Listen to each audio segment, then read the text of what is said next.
सो है guys, welcome back to my YouTube channel. तो आज का हमारा टॉपिक है processes of nitrogen fixation. So let's start. Process of nitrogen fixation. Nitrogen fixation दो तरह से हो सकती है, एक नॉन बायोलॉजिकल और एक बायोलॉजिकल। नॉन बायोलॉजिकल्स में आते हैं या तो एटमॉस्फेरिक और फिजिकल, इसको फिजिकल तरह की फिक्सेशन भी बोलते हैं।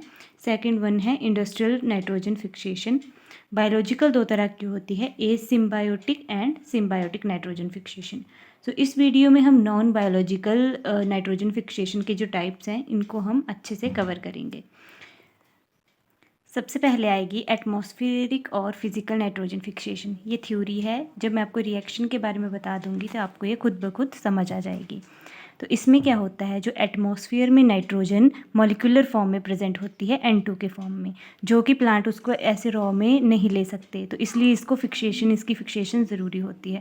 तो इस नाइट्रोजन का जब एटमॉस्फेरिक नाइट्रोजन का एटमॉस्फेरिक ऑक्सीजन के साथ टकराव होता है, किस वजह से, लाइटनिंग और थंडर की वजह से, जब ये आपस में टकराते हैं, रिएक्ट करते हैं, तो ये बना देते हैं 2NO, मतलब नाइट्रिक ऑक्साइड। 2 मतलब इसको बैलेंस करने के लिए लिखा हुआ है, नाइट्रिक ऑक्साइड बना देंगे। अब ये जो नाइट्रिक ऑक्साइड है इसकी होगी ऑक्सीडेशन। ऑक्सीडेशन मतलब ऑक्सीजन के साथ इसको रिएक्ट करवा देंगे और ये बना देगा 2NO2। NO2 मीन्स नाइट्रोजन पर ऑक्साइड।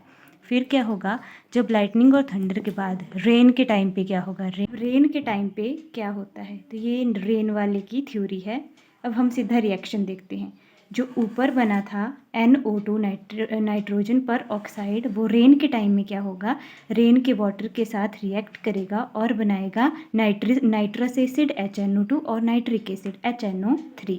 अब ये नाइट्रस एसिड या फिर नाइट्रिक एसिड, इनमें से कोई भी एक अलग अलग तरीके से, जैसे यहाँ हमने ले लिया नाइट्रिक एसिड, तो नाइट्रिक एसिड सीधा जब सॉइल पे गिरेगा, धरती पे गिरेगा, तो वहाँ क्या होंगे, एल्केलाइन रेडिकल्स होंगे, जिसमें आते हैं calcium, potassium salt and etcetera, कई चीज़ें। और तो जैसे हमने इनमें से भी कोई एक चीज़ ले ली, हमने मान लिया कैल्शियम ले लिया, तो ये कैल्शियम मैंने दोनों बताए हैं इसमें, तो कैल्शियम के साथ ये रिएक्ट करके, कैल्शियम सॉल्ट के साथ ये रिएक्ट करके कैल्शियम नाइट्रेट बनाएंगे, पोटासियम सॉल्ट के साथ रिएक्ट करके पोटासियम नाइट्रेट।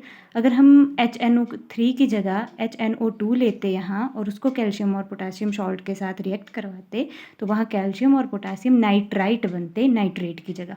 ये जो नाइट्रेट और नाइट्राइट होते हैं ये सॉल्यूबल होते हैं वाटर में, तो जब ये सॉइल में जाएंगे तो वहाँ वाटर के साथ ऑब्जर्व होके क्या हो जाएगा, रूट उनको ऑब्जर्व कर लेगी और सीधा वो प्लांट के अंदर चले जाएंगे। तो इस तरह से जो मॉलिक्यूलर नाइट्रोजन थी वो लाइटनिंग, थंडर और रेन के थ्रू फिक्स हो गई और प्लांट्स ने उसको रूट्स के थ्रू कंज्यूम कर लिया। सेकेंड हमारी नॉन बायोलॉजिकल नाइट्रोजन फिक्सेशन का टाइप था इंडस्ट्रियल नाइट्रोजन फिक्सेशन। इंडस्ट्रियल में सिंथेटिक या आर्टिफिशियल रूप से हम कैसे नाइट्रोजन की फिक्सेशन करवाते हैं, तो ये इसकी थ्योरी वाला पार्ट है। हम देखते हैं रिएक्शन वाला पार्ट। जो नाइट्रोजन हम लेंगे उसमें आर्टिफिशियली, उसको हम क्या करेंगे, वाटर से H2 लेके हाइड्रोजन के साथ उसको रिएक्ट करवा देंगे। और कैसे रिएक्ट करवा देंगे, high temperature and high pressure के ऊपर उसको रिएक्ट करवाएंगे। और साथ में एक कैटलिस्ट लेंगे, उस कैटलिस्ट का नाम होगा आयरन कैटलिस्ट। तो इन तीनों चीज़ों की प्रेजेंस में जब हम नाइट्रोजन और हाइड्रोजन को रिएक्ट करवाएंगे तो वो अमोनिया में कन्वर्ट हो जाएगा, और इस अमोनिया को बाद में यूरिया में कन्वर्ट कर दिया जाता है। और आपको पता है urea as a fertiliser, as a खाद एग्रीकल्चर में यूज़ की जाती है और प्लांट उसको कंज्यूम कर लेते हैं। तो इस तरह से इंडस्ट्रियल वे में नाइट्रोजन की फिक्सेशन होती है। इस प्रोसेस को नाइट्रोजन हाइड्रोजन की हाई प्रेशर और हाई टेम्परेचर पे और आयरन का कैटलिस्ट यूज़ करके अमोनिया में कन्वर्ट कर देना, इस प्रोसेस को हैबर-बॉश प्रोसेस बोलते हैं या फिर सिंथेटिक अमोनिया प्रोसेस बोलते हैं। तो इन दो नॉन बायोलॉजिकल तरीक़ों से हम नाइट्रोजन को फिक्स कर सकते हैं। तो ये आज हमने पढ़ लिया। तो नेक्स्ट वीडियो में हम बायोलॉजिकल जो तरीके हैं इनके बारे में डिस्कस करेंगे।